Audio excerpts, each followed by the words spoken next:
Hello and welcome to 5-Year Club video number 247.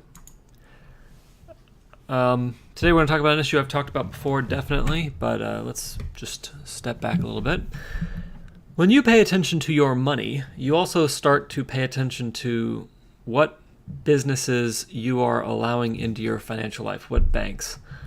And story short, if you do business with shitty companies, you're going to suffer. And it's a suffering that is tragic, but it's also a suffering that is in a large part preventable by not doing businesses with companies that are shady and companies that are known to screw people over. One of the biggest companies that screws people over is Bank of America. They're one of the most evil corporations in existence, or that has ever existed. So it's important to me to let people know that, to try and get them away from that company so that they do business with more reputable companies and so that they suffer less in their financial life, and also so that Bank of America doesn't get to, they get less revenue. And so hopefully they will go away sooner rather than later. And so I wanted to read this article today. It talked about some of the banks. It's now about 10 years, it's 2018, since the financial crisis. And so, a decade later, 10 years later, where are these banks that were supposedly too big to fail? What's going on with them? On September 15th, 2008, Lehman Brothers, a well-known and respected investment bank, filed for bankruptcy protection after the Bush administration's Treasury Secretary, Hank Paulson, refused to grant them a bailout.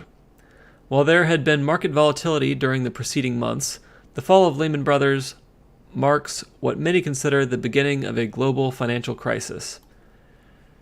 After the Dow Jones Industrial Average closed down 504 points, roughly 4.5%, and the Nasdaq lost 3.5% in response to the Lehman bankruptcy, policymakers reversed their stance on bailouts and initiated a $700 billion program to stabilize financial markets. Companies deemed too big to fail received cash infusions in exchange for stock, commercial bank status, and access to discounted loans from the Federal Reserve. So, what were the financial companies that received help from the government, and 10 years later, where are they? Bear Stearns, the harbinger of too big to fail that actually failed. The first too big to fail moment actually occurred months before Lehman Brothers' failure. The Bear Stearns deal was meant to shore up financial markets and promote stability in a system increasingly recognized as unstable since the middle of 2007. In March 2008, the Federal Reserve agreed to lend up to $30 billion to J.P. Morgan Chase so they could buy Bear Stearns.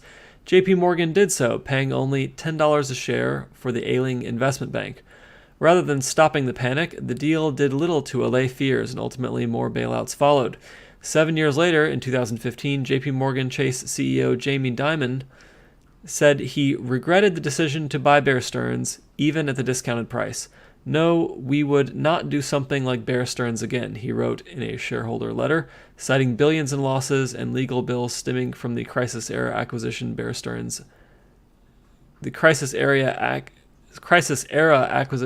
Bear Stearns and Washington Mutual.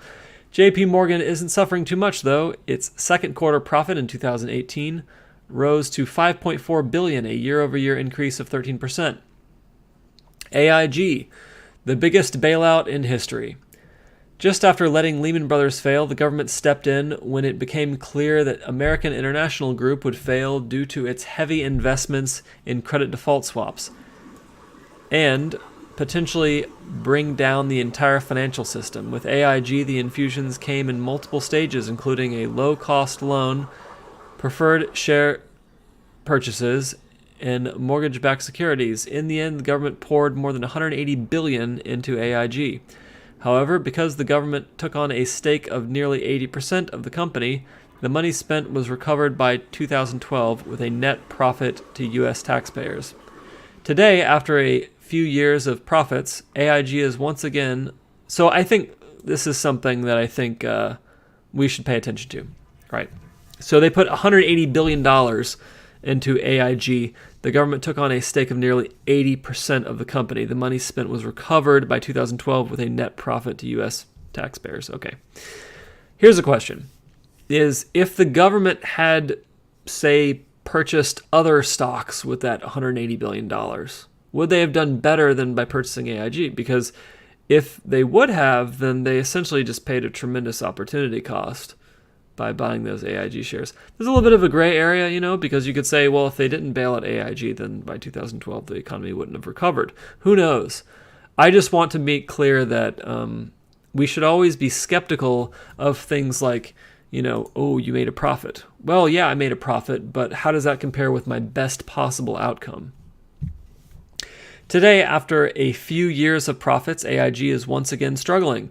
In August of 2018, AIG reported that its general insurance business had dropped 46% year over year, and the underwriting income, which logged profits of $149 million a year ago, is now showing an $89 million loss. Claims paid out due to catastrophic losses are on the rise, and net income continues to fall. AIG is trying to turn things around by hiring new executives, and the CEO, Brian Duperrault, insists that underwriting will be profitable by the end of the year. Morgan Stanley and Goldman Sachs becoming commercial banks. The bailouts of 2008 weren't just about the government buying shares, but also about changing the face of banking. Investment banks Morgan Stanley and Goldman Sachs couldn't get involved with commercial consumer banking until the financial crisis. At that point, the Federal Reserve allowed them to become commercial banks so they could access funds by borrowing heavily using the discount window the Fed offers commercial banks, as well as access to other government guarantee programs extended to these types of banks. Both Morgan Stanley and Goldman Sachs borrowed billions at these low rates to help stabilize their operations. On top of that, becoming commercial banks has allowed them to tap into the consumer market in a way they were unable to do before. Today, Morgan Stanley offers a variety of banking services in addition to investment banking. In July 2018, Morgan Stanley reported a year-over-year profit growth of 39%, with its banking assets topping $200 billion for the first time in the second quarter of 2018. The bank reported quarterly profits of more than $10 billion for 2 consecutive quarters in 2018, something that hasn't happened since 2007. Oh, that seems kind of ominous, since 2007 was the harbinger of a bad financial crisis. I gotta say, if Morgan Stanley was doing so much risky stuff with no backstops, then 10 years later, we've now given them tons of access to low, interest government loans and money from consumers to prop up their investment business so they can make these huge profits, and that's a good idea? Really? I would like to read more about their risk mitigation strategies and how those have changed. Doesn't say a lot in this article. For Goldman Sachs, though, the picture isn't quite as rosy. Even though profits surged 40% year over year in the second quarter of 2018, Goldman shares have been struggling. After reaching a peak in January of 2018, they have declined 13% year to date. While Goldman Sachs has retail banking, it is pushing into consumer banking with products like its high-yield savings offering Marcus. The institution is still primarily known for its trading and investment banking operations. However, the bank's Q2 profits amounted to $2.57 billion. Oh, Crimea River. Bank of America bailed out to buy failing financial institutions. Bank of America also received bailout money from the government, including more than $100 billion in guarantees, so that it could buy failing financial companies Countrywide Financial and Merrill Lynch.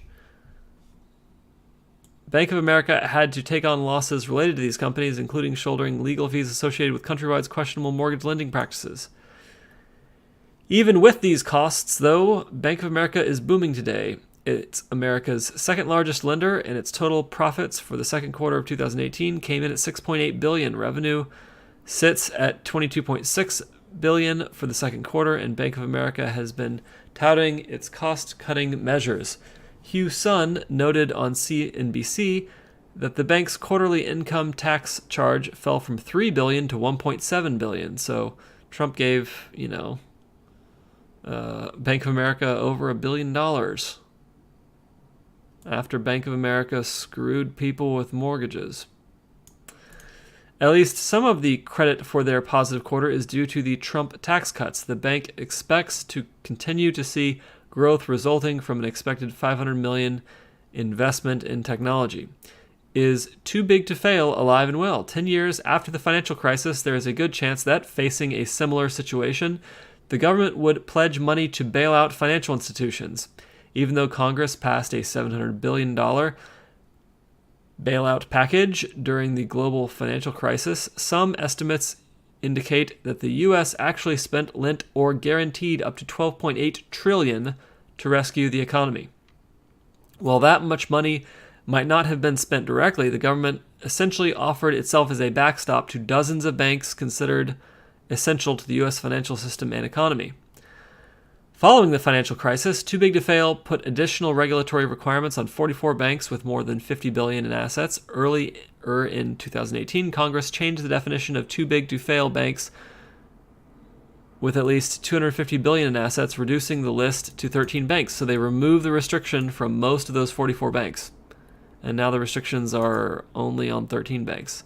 However, if faced with another meltdown, it's doubtful the government would stop at propping up so few financial institutions. So in other words, they removed the restrictions from most of the 44 banks, but they will still bail them out. And that's the end of the article. The rest of this is just some advertisement. So what is the lesson here? The lesson here is that we haven't learned anything.